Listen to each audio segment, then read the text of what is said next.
할렐루야. 오늘 금요일 새벽에 오신 여러분을 환영하고 축복합니다. 우리 인사 나누겠습니다. 잘 오셨습니다. 말씀에 은혜 받으십시오.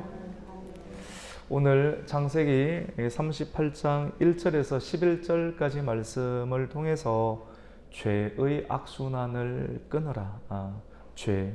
죄를 끊어내야 되고 또 죄는 계속해서 영향력을 미치는데 선한 영향력, 우리에게 좋은 영향력이 아닌 악순환을 끼치기 때문에 그것을 끊으라라고 하는 그 제목으로 우리가 은혜를 받고자 합니다. 오늘 본문인 창세기 38장은 요셉이 애굽으로 팔려간 이유 가운데 애굽으로 형제들의 그런 공모에 의해서 애굽으로 팔려간 이유, 특별히 바로의 신하였던 충신이었던 보디바르의 집으로 하나님께서 팔려갈 수 있도록 섭리하셨는데 그 일 이유 가운데 그러면 이런 일들을 주도하였던 이런 일들은 좋은 일이 아니고 악한 일인데 이 악한 일을 주도하였던 야곱의 아들들, 야곱의 가정 안에 있는 야곱의 아들들, 특별히 야곱의 12명의 아들 가운데 오늘 본문은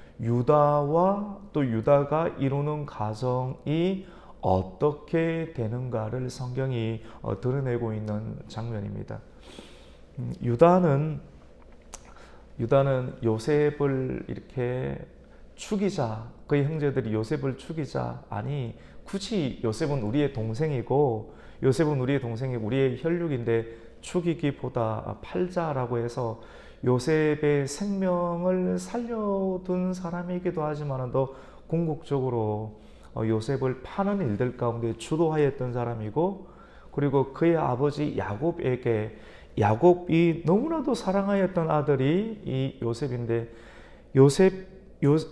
아버지 야곱에게서 아들을 죽여버리는 일들, 떨어뜨리는 일들, 다시는 이 야곱이 요셉을 만날 일이 없도록 만들게 하였던 그 장본인이 바로 유다죠. 과연 이 유다는 하나님에 대해서 이 일들을 하늘의 하나님께서는 보고 계시는데 과연 유다는 어떠한 인생을 살게 되고 또 유다가 나름대로 열심히 인생을 살아가게 될 때 겪게 되는 그러한 인생의 결과는 어떠한지를 보여주고 있습니다. 오늘 유다는 그의 형제를 떠납니다. 사실 야곱의 가정 안에 있어야지 되는데 그의 형제를 떠났다, 그의 아버지의 집을 떠났다는 그 자체가 복음으로부터 하나님의 언약과 말씀으로부터 떠나게 되는 현상. 떠나서 어디로 가게 되는가 하면 아둘람 사람의 그런 집으로 들어가게 됩니다. 물론 가나안 땅에 있는 어떤 집인데 아둘람 사람, 그리고 그 지역에서 살아가게 되면서 특별히 수아라고 하는 사람과 친밀하게 지나게 되는데 수아의 딸 가운데 그 사람을 보면서 좋은 마음이 생기고 그 딸을 보고 또 데리고 가정을 이루었다, 동침해서 가정을 이루었다라고 이렇게 말씀을 합니다. 우리 오늘 1절과 2절 말씀을 한번 읽겠습니다. 시작. 그 후에 유다가 자기 형제들로부터 떠나 내려가서 아둘람 사람 히라와 가까이 하니라. 유다가 거기서 가나안 사람 수아라 하는 자의 딸을 보고 그를 데리고 동침하니. 이 과정 가운데 자연스럽게 읽었지만도 죄의 과정을 설명하고 있는 거예요. 유다가 자기 형제들로부터 떠났다. 아버지 집을 떠나서 좀 자유롭겠죠. 자유로운 상황 가운데서 말씀을 순종하는 자유를 가지는 것보다 어떻겠습니까? 하나님께서 기뻐하지 않는 가나안의 여인과 동침하지 말라, 결혼하지 말라라고 하는 그런 어떤 말씀, 그리고 그의 선조 아브라함의 때로부터 이삭의 때로부터 그런 내용을 알고 있음에도 불구하고 떠나서 이런 일들, 떠나는 목적 자체가 가나안의 사람과 같이 친밀하게 지내고 싶고 결국 하고 싶은 것이 뭐냐면 하나님의 사람과의 가정이 아닌 하나님을 믿지 아니하는 내 눈에 보기 좋은 사람과의 가정을 이루는 목적을 설명을 하고 있는 거예요. 그래서 결국은 그가 나름대로 열심히 살았을 것 아닙니까? 그것에 대한 열매로 그가 임신하여 아들을 낳게 되는데 유다가 그 첫 번째 아들의 이름을 엘이라고 합니다. 엘. 엘은 우리 하나님의 이름을 뜻하는 것 아니겠어요? 나름대로 뭐 열심히 살고 또 하나님의 이름을 붙이지만도 과연 어떻게 되는가? 그의 아버지의 그의 행세, 회개하지 아니하고 아버지의 집을 떠나고 또 내 눈에 보기에 좋은 대로 가나안의 여인을 만나고 뭔가를 이루는 가정을 이루지만도 그 가정을 이루는 첫 번째 그 가정 뭔가 번듯하게 이루어지죠. 유다를 통해서. 근데 그 가정의 이름을 이 엘이라고 합니다. 첫 번째 아들. 그런데 이 엘도 엘을 낳게 되고 또 두 번째 아들을 낳게 되는데 그 아들의 이름을 오난이라고 합니다. 그리고 셋째까지 놓게 됩니다. 그 셋째 이름이 뭡니까? 셀라라고 이렇게 하죠. 한 사람으로 시작하여서 엘이 생기게 되고 또 오난과 또 셀라 나름대로 어떤 큰 가정을 이루게 되는데 축복처럼 보이는데 항상 죄와 또 악은 가장 번성하고 왕성할 때 그때부터 하나님께서 지금까지 내 인생을 살았던 것에 대해서 개입하시는 것을 성경은 항상 드러냅니다. 처음에는 드러나지 않아요. 뭐 잘 되는 것 같은데 괜찮네. 계속 그대로 회개하지 아니하고 계속 내 방향성대로 가게 되었을 때 가장 어떤 번듯한 그룹과 또 왕성한 형성을 이루게 되었을 때 그때 하나님의 개입하심이 그 가정 가운데 또는 그 기업 가운데 그 지역 가운데 일어나게 되는 것을 우리는 성경의 전반을 통해서 보게 됩니다. 하나님이 어떻게 개입하시는가? 이제 첫 번째 엘에 대해서 엘이 하나님의 뜻대로 살지 아니하죠. 하나님 뜻대로 살지 아니해서 어떤 상황이 일어나는가 하면 악한 상황이 일어나는데 우리 6절과 7절 말씀을 한번 읽겠습니다. 시작. 유다가 장자 엘을 위하여 아내를 데려오니 그의 이름을 다말이로다. 근데 이 다말과 또 가정을 이루게 되는데 유다의 장자 엘이 하나님 보시기에 악을 행합니다. 아버지가 악을 행하는 일들이 어떻게 일어난지 자연스럽게 요셉을 팔아버리고 아버지 야곱에게 가장 사랑하는 아들을 생이별을 시켜버리는 그런 일들을 행했다는 것 안에는 그의 행사 자체가 선하지 못하는 일들이 계속해서 반복해내는 것이죠. 하나님의 개입하심이 없으면 이래도 해도 되는구나 라고 생각을 하겠죠. 근데 그것에 대한 첫 번째 단절이 일어나게 되는데 자기 첫 번째 장자 엘이 선한 방향으로 살아가지 못하는 거예요. 하나님을 대적하고 또 하나님의 교회를 대적하고 하나님의 뜻에서 벗어나는 일들이 계속 악을 행하게 되자 하나님께서는 그 장자 엘을 죽여버리십니다. 죄의 결과는 사망이죠. 욕심이 잉태한 적 죄를 낳고 죄가 장성한 적 무엇을 낳습니까? 사망을 낳습니다. 결국 죽음을 보게 되는 것이죠. 그의 가정 가운데 죄가 있다라고 하는 것입니다. 그러니까 우리는 단순하게 우리 7절 말씀 가운데 유다의 장자 엘이 여호와 보시기에 악함으로 여호와께서 그를 죽이셨다 이렇게 단순한 한 줄이지만도 유다의 가정의 가장 첫 번째 열매인 이 엘에게서 악함이 드러났다라고 하는 것은 그 악함의 열매는 궁극적으로 어디서부터 시작되는 것입니까? 유다로부터 시작이 되었다. 유다가 회개하지 아니하고 그의 인생 가운데 하고자 하는 생각과 방향성, 세계관, 가치관, 손으로 하는 일, 앉고 일어서고 떠나고 잠을 자고 집을 모든 짓는 일들의 가장 총체적인 산물을 성경은 무엇으로 드러내느냐면 그의 장자 첫 번째 아들의 이름을 짓고 그 아들의 이름, 아름다운 이름, 하나님의 이름을 뜻하는 엘이라는 이름이 있지만도 엘의 모든 총체적인 산물 그 자체가 악하다. 무엇이 악하다는 겁니까? 유다가 악하게 행하고 있다는 것을 성경은 그의 자녀의 삶을 통해서 드러내고 있는 것입니다. 유다는 깨달았어야 합니다. 그 깨달음을 가지고 회개를 했어야 되는데 이런 문제를 기술적인 방편과 또 사회적인 방편으로 이 문제를 해결하고 하는 시대들이 드러나게 되죠. 여러분, 고대 시대 가운데에는 수혼제라고 있었습니다. 수혼제, 우리 같이 봅시다. 수혼제. 우리 설교를 한국 교회에서 많이 들으셨으니까 그 고대 시대 가운데 아들이 있는데 아들 첫 번째 아들이 엘이고 둘째 아들이 이름이 뭡니까? 오난. 우리 같이 봅시다. 오난. 셋째가 뭡니까? 셀라죠. 근데 첫째 아들이 하나님 보시기에 악을 행해서 죽어버렸으면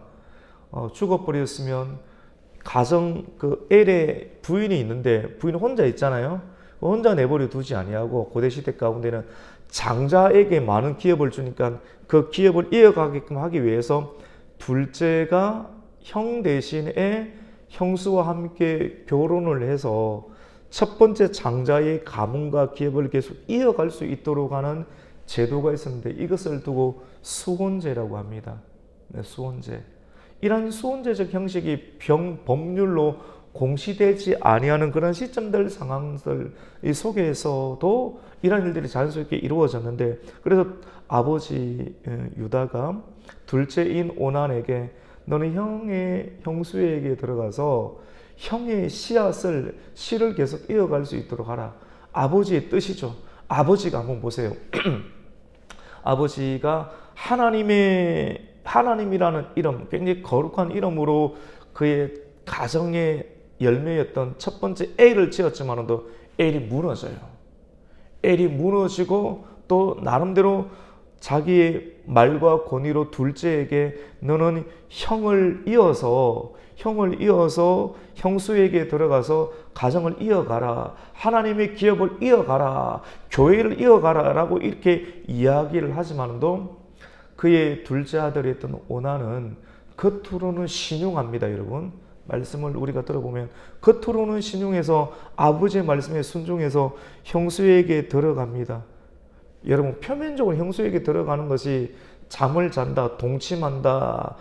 그리고 동침하는데 오늘 성경 말씀 가운데 보면 설정한다는 그런 내용이 있습니다. 그래서 느낌이 약간은 19금 같은 그런 느낌을 드는데 이런 느낌으로 우리가 바라보지 마시고 가정을 계속해서 기업을 이어가야 된다는 하나님의 나라를 이어가야 된다는 그러한 관점들 속에서 아버지가 너는 형의 형수에게 들어가서 가정을 이어가라, 기업을 이어가라. 말씀을 듣는데 반은 듣고 그런데 가만히 생각해 보니까 이렇게 되면 나에게는 이익이 없는 거예요. 내가 실컷 노력하고 또 자녀를 출산한다 할지라도 내 이름으로 등록되는 자녀도 없고 죽은 형의 이름을 위해서 자녀가 등록되고 내 인생의 열매를 계속해서 내 이름과는 상관없이 이 가정의 대를 이어가는 가마보니 손해보는 거예요. 순종을 하기는 해야 되는데 그 순종을 안 하고 싶은 거예요.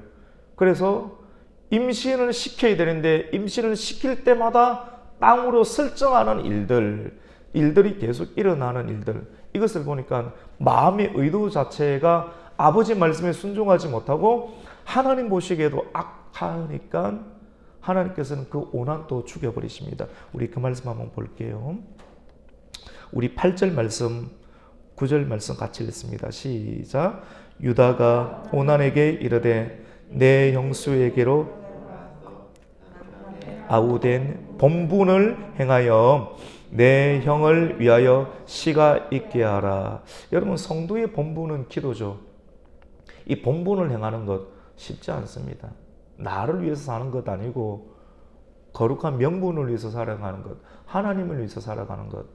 근데 반쪽 신앙밖에 안 되는 거예요. 하나님을 살아가는 것이 결국은 나를 위해서 가장 잘 되는 길인데도 불구하고 계산하다 보니까 어떤 일들이 일어나는가. 우리 9절 읽습니다. 시작. 오나니 그 씨가 자기 것이 되지 않을 줄 알므로 형수에게 들어갔을 때 그의 형에게 씨를 주지 아니하려고 땅에 설정하며. 여러분 이해가 되시죠? 한두 번 들어갔겠습니까? 같이 사는데 근데 임신이 안 되는 이유는 결정적인 순간에 다 쏟아버리는 거예요. 중요한 것을 다 드려야 되는데 결정적인 순간에 쏟아버리게 되니까 열매가 있지 아니하게, 그 가정의 때가 있지 않. 왜냐? 자기에게 이익이 안 되니까, 자기 것이 되지 아니한다는 생각으로 하나님의 뜻과 아버지의 뜻을 어떻게 합니까? 인위적으로 저버리는 일들. 표면적으로는 설정, 이거 뭐 성경에 기록하기 좀 그렇지 않은가, 이런 형식이지만도 이러한 일들을 그대로 적용하면서 내면에 흐르는 마음들을 기록하는, 죄라고 하는 것이죠. 악한 것이죠. 그래서 오난도 하나님께 죽음을 맞게 됩니다. 우리 10절을 읽습니다. 그 일이 여호와 보시기에 악함으로 여호와께서 그도 죽이시니라. 계속 죄가 엘에게도 넘어가게 되고, 또 오난도 동일한, 자녀들이 말을 안 들어요. 여러분 생각해 보세요. 아버지의 집을 떠나서 개척해서 새롭게 시작하는 가정을 이루는데 마음의 중심 가운데 회개치 아니하는 상태에서 뭔가를 시작한다. 예수 없이, 예수라고 하는 것은 정결함 없이, 거룩함 없이, 그래서 이름을 멋지게 짓는다 할지라도 엘도 죽음을 맞이하게 되고 오난도 죽음을 맞이하게 되고, 유다와 유다의 가정이 완전히 엉망이고 깨어집니다. 사람은 깨어지게 될 때 그때부터 하나님을 생각하게 되죠. 많은 가정이 깨어져 있습니다. 하나님이 없이 뭔가를 이루죠. 외형적인 가정은 이룹니다. 우리 교회의 중요한 어떤 비전과 모토가 가정을 세워주는 것입니다. 여러분 예수 없이, 이 말씀 없이, 그리고 가정 안에 아버지, 가정의 주인처럼 보이는 어떤 아버지가 없으면 어머니가 될 수도 있겠죠. 그리고 아들에게 넘어가야 되는 그런 상황 가운데 예수가 없이 이름을 붙이고 또 형식적으로 자녀를 결혼시키고 하는 일들이 가정에 번듯하게 세워지지만 바람이 불면 다 깨어져 버립니다. 그 내면이 뭐가 있다는 겁니까? 지푸라기밖에 없다라고 하는 거예요. 기초가 없다라고 하는 거예요. 세울 수는 있죠. 사람이 계획은 할 수 있죠. 근데 가정이 둘이 하나가 되는 그 비밀, 막 그 안에 말씀이 있어야 되는데 남자와 여자가 눈이 맞아서 좋다고 가정을 이루어지는 것이 아니고 중요한 것은 살아내야 되는데, 살아내는 것은 생명이잖아요. 생명의 근본은 예수 그리스도인 줄로 믿습니다. 예수가 없는데 어떻게 연합이 이루어질 수가 있으며, 인간적인 연합이 하루를 가겠습니까? 일주일을 가겠습니까? 1년을 가겠습니까? 검은 뿌리가 팥뿌리 되도록 계속해서 우리가 살아가야 되는데 그것은 생명의 연속인데, 생명의 연속은 포도나무 예수 그리스도의 가지에 붙어 있어야지만이 그 은혜가 나타나게 되고 그 자녀에게, 그 자녀가 가정에게 계속 흘러갈 수가 있는데, 요셉을 팔아버린, 요셉 안에는 하나님의 꿈이 있었습니다. 하나님의 말씀이 있었습니다. 하나님의 꿈과 말씀을 팔아버리고 나름대로 이것을 덮으려고 하고, 겉으로는 잘한 것처럼 보이는 그런 형제들의 대표적인 양상으로 성경은 유다를 드러내고, 유다가 가정을 이루고 애를 낳고 오난을 낳고 셀라를 낳고 그의 첫 번째 가정 가운데 자녀를 붙여줘 가지고 사람을 붙여줘서 가정을 또 이루게 하였지만도 결국은 안 되더라. 왜 안 되느냐? 그의 가정 가운데 죄가 있더라. 죄의 결과는 악이더라. 이 악함의 문제를 해결하지 아니하면 결국은 깨어지더라 하는 것을, 창세기는 뭔가를 가정을 시작하고 기업을 시작해야 될 때 창세기를 보아야 되고, 창세기는 이것은 안 되더라 라고 하는 것을 오늘 본문은 드러냅니다. 남은 것은 셀라가 남았습니다. 셀라는 막내입니다. 막내가 지금 어립니다. 중학생도 되지 아니하는 남자아이인데 엘의 부인이었던 부인은 이 셀라를 기다려야 되는데 언젠지 모릅니다. 남자의 역할을 할 수 있을 만큼 장성하기까지 기다려야 되는데 희망은 이 사람에게는 이것밖에 없죠. 맞죠? 수혼자가 되려고 하면. 그래서 그의 아버지였던 이 유다는 그의 며느리 다말에게 너는 너의 친정으로 가서 좀 기다리고 있으라.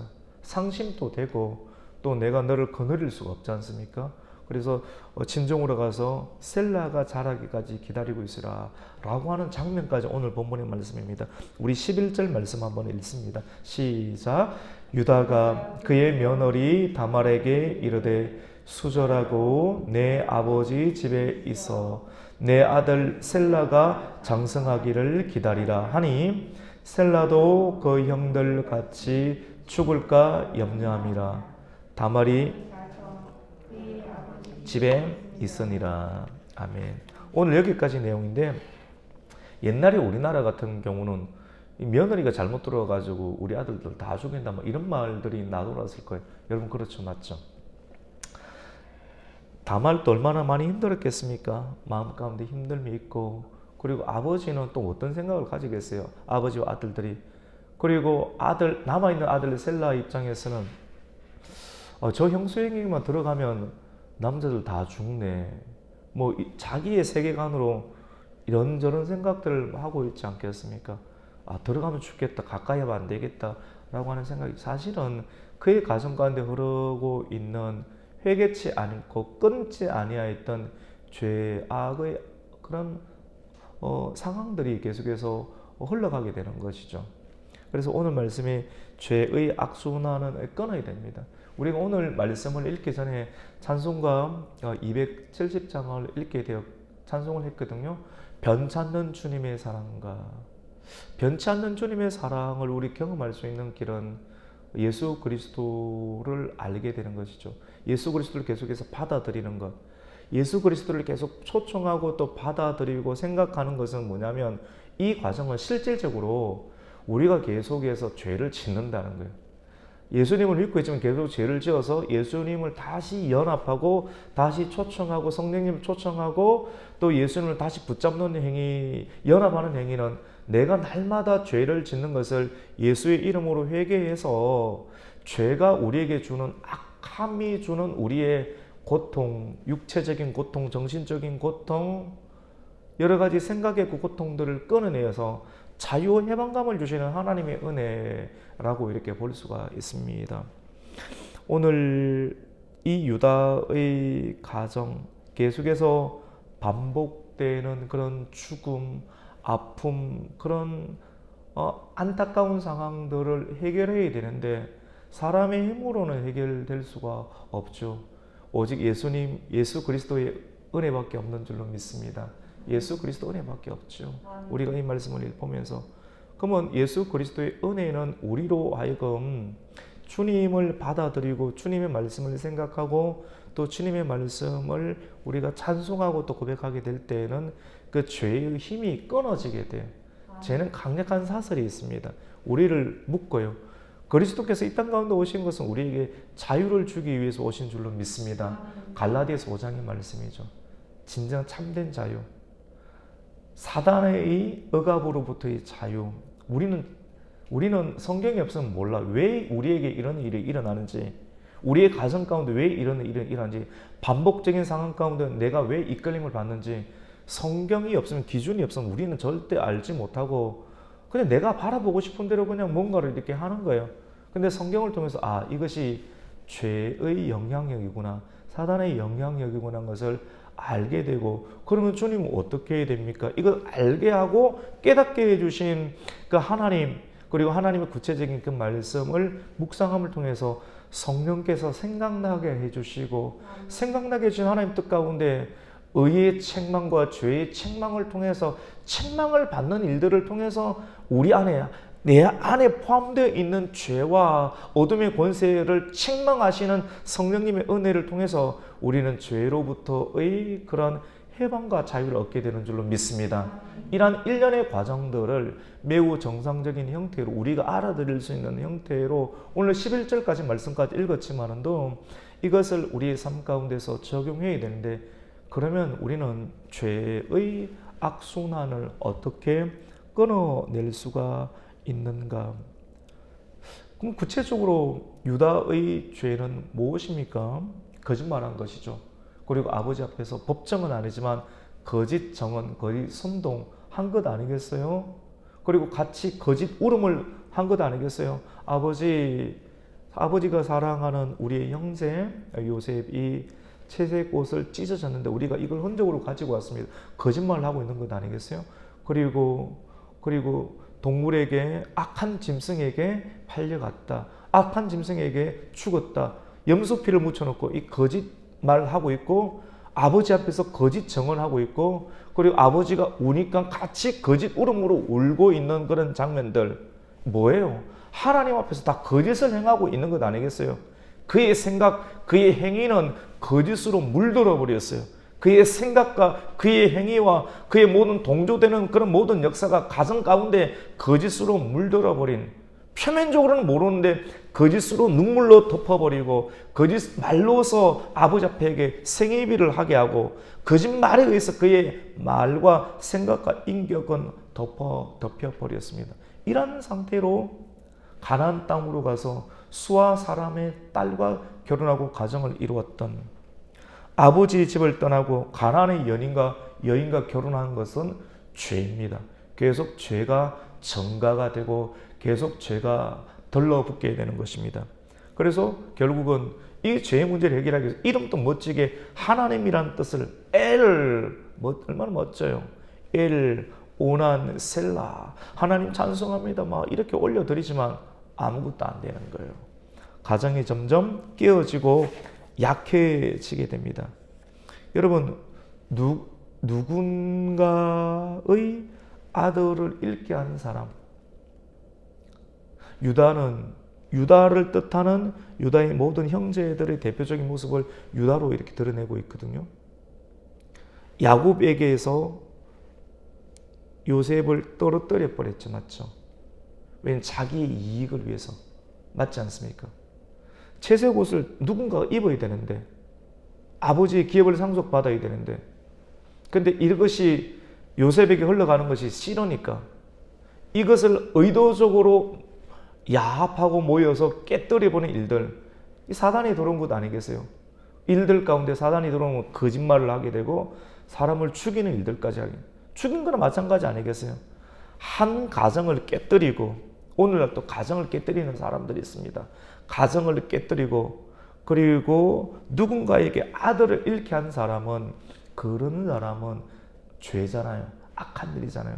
이런 악한 일을 아닌 척하면서 떠나서 잘 살고 있죠. 그 사람은 하나님의 공의가 적용되는데 자기 자신이 한 일에 대해서 2배 이상의 그런 공의를 받게 되는 것을 보게 됩니다. 고통을 받게 되는 거예요. 야곱이 요셉을 잃어버린 거나 마찬가지지 않겠습니까? 그러면 유다는 어떻게 되겠어요? 애를 잃어버렸고 또 누구를 잃어버립니까? 오난을 잃어버립니다. 2배 이상의 아픔과 고통을 갖게 됩니다. 죄의 문제를 성경을 통해서 발견하고 그것을 빨리 끊지 않으면 그 여파는 계속해서 도미노 현상처럼 일어나는 거예요. 이건 매우 실제적인 교훈이고 우리가 받아들여야 되고 살펴야 되고 적용해야 될 중요한 원리라고 볼 수가 있습니다. 그래서 우리가 죄가 있다라고 하면 말씀을 들으면 죄가 생각이 나는 거예요. 성령님의 책망이 있거든요. 죄가 있다라면 우리는 그 죄를 예수 그리스도의 이름으로 회개해야 할 줄로 믿습니다. 새벽기도 와서 할 수 있는 가장 좋은 것은 설교 말씀을 듣고 성령님의 음성을 듣는 거예요. 성령님의 음성은 여러분 성령님의 중요한 역할, 우리에게 너무나도 중요한 역할은 죄에 대한 책망이에요. 그 책망을 통해서 우리가 죄로부터 이탈되는 과정이에요. 근데 성령님의 역할이 있고 우리의 역할이 있는데 그 역할은 함께 동참하고 참여해서 함께 그 역할을 이루어가서 하나님의 뜻과 하나님의 선함을 이루는 것입니다. 그래서 죄의 악순환을 끊어야 되는데 우리가 할 수 있는 것은 무엇인가? 같이 봅시다. 철저한 회개와 새로운 삶을 살아내는 거예요. 철저한 회개와 새로운 삶을 살아내야 되는데 철저한 회개는 전인격적인 회개입니다. 전인격적인 것이라고 하는 것은 우리의 지성과 우리의 감정과 의지 이 세 가지 단계가 온전히 회개의 단계에 들어가는 거예요. 지성적으로도 이것이 죄이구나 하는 것을 인지하는 것. 지성적으로. 같이 봅시다. 인지. 알아야지 내가 안 가죠. 맞죠? 알아야지. 머리가 딱 보는 순간, 인지하는 순간 이건 죄라고 하는 것을 인지하는 거예요. 죄에 대해서 인지하지 못하니까 죄를 끌어안는 것 아니겠어요? 끌어안고도 자기가 불을 안고 또 습히 불을 안고 자기 가슴이 타버리는 줄도 모르고 죽어가는 것 아니겠어요? 오늘날 이 시대의 영혼과 사람들이, 가정들이 그렇게 죽어가는 것 아니겠어요? 예수 그리스도께서 이 땅 가운데 오심으로 그렇게 죽어가는 사람들과 가정을 살리기 위해서 성령님께서 중간에서 생각나게 하시는 거예요. 이거는 죄라고 하는 겁니다. 할렐루야. 죄를 인지하는, 전인격적으로 머리가 죄를 인지하고, 그리고 죄를 인지하고 죄를 하나님은 싫어하시죠. 그래서 하나님께서 싫어하는 죄를 나도 어떻게 합니까? 감정적으로 싫어하는 거예요. 오늘날 시대 감정이 앞서는 건데 감정이 다 물들어 있어요. 그래서 머리로부터 주는, 그래서 오늘날 시대의 설교가 길면 안 돼. 20분만 하세요. 큰 교회 이렇게 뭐 청빙 받아서 가면 사람들이 와가지고 목사님 우리 교회는 20분 넘으면 안 됩니다. 그래서 쫓겨난 사람도 많습니다.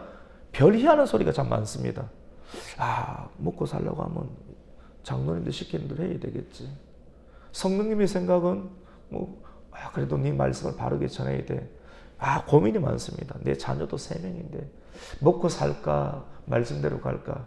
말씀대로 가면 구덩이에 빠지고 쫓겨나기도 하고 죽을 위기도 많이 느낍니다. 성도님들은 몰라요. 모릅니다. 말씀을 이야기하면 구덩이 빠지잖아요. 맞죠? 근데 결국은 구덩이에 빠지고 더 깊은 감옥까지 빠져요.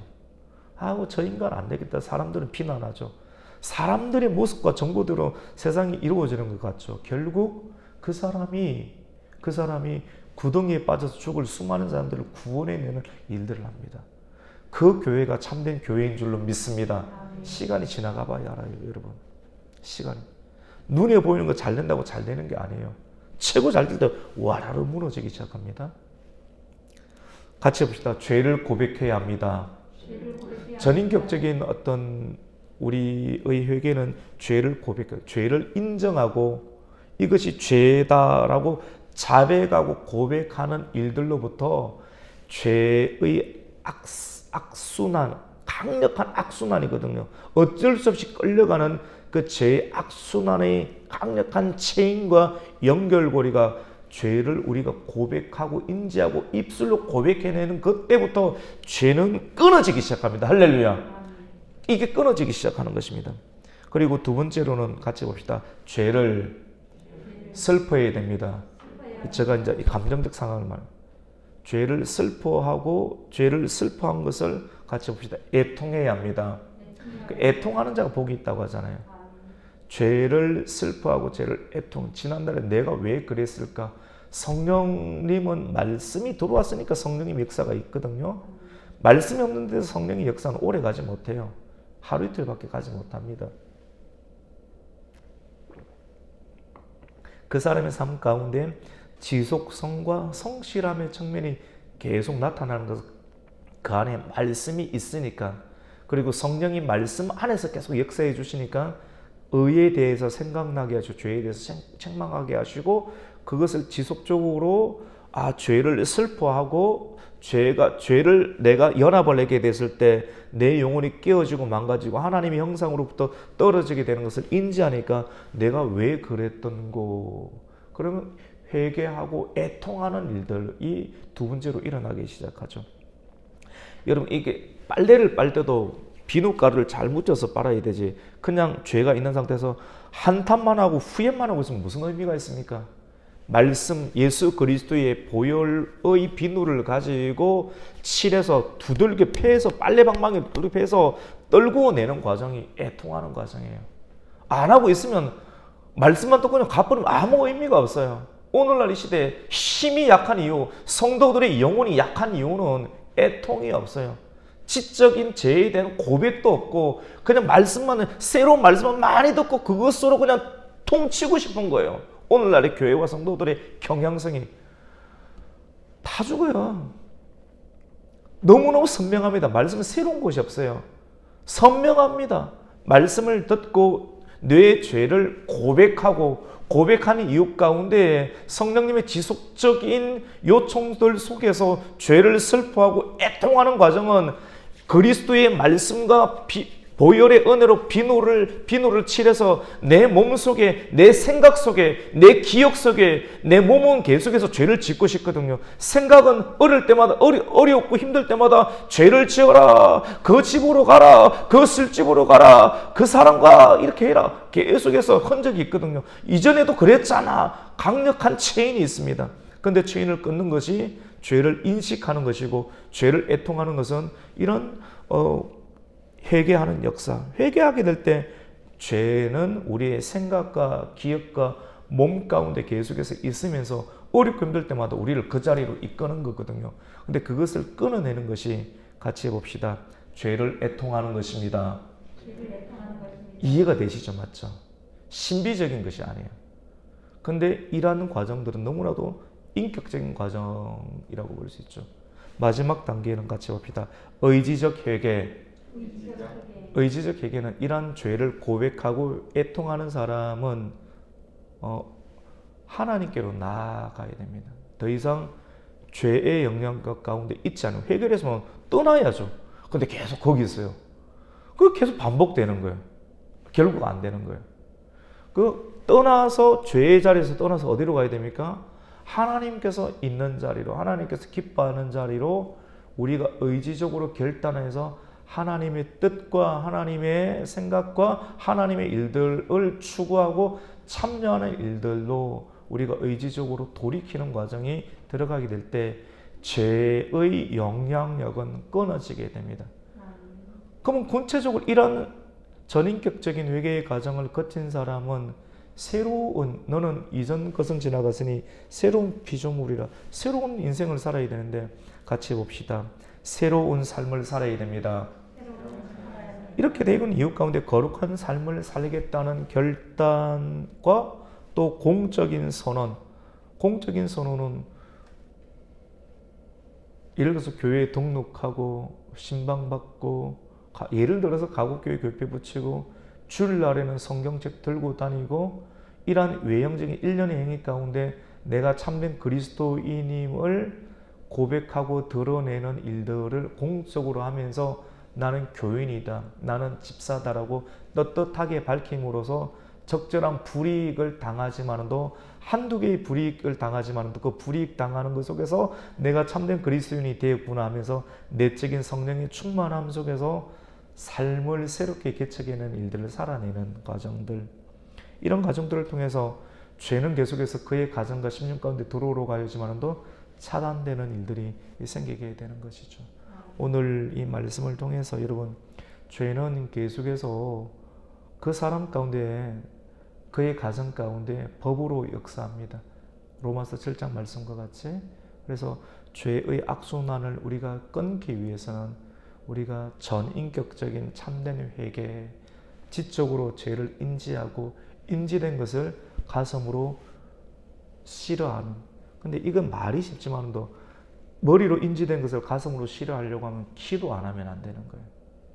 기도를 통해서 애통해내고 내 생각과 기억과 몸 안에 배어있는 죄의 흔적들을 그리스도의 보혈로, 예수 그리스도의 말씀을 붙잡고 기도하는 행위를 통해서 죄의 악순환을 끊어내고 우리의 자녀들에게, 또 우리 후손들에게도 아름다운 믿음의 유산, 또 은혜로운 유산들을 계속해서 흘러가게 할 수 있는, 무너지지 않은 가정과 교회를 계속 이어가게 할 수 있는 하나님의 기업이 되시기를 예수님의 이름으로 축원합니다. 아멘.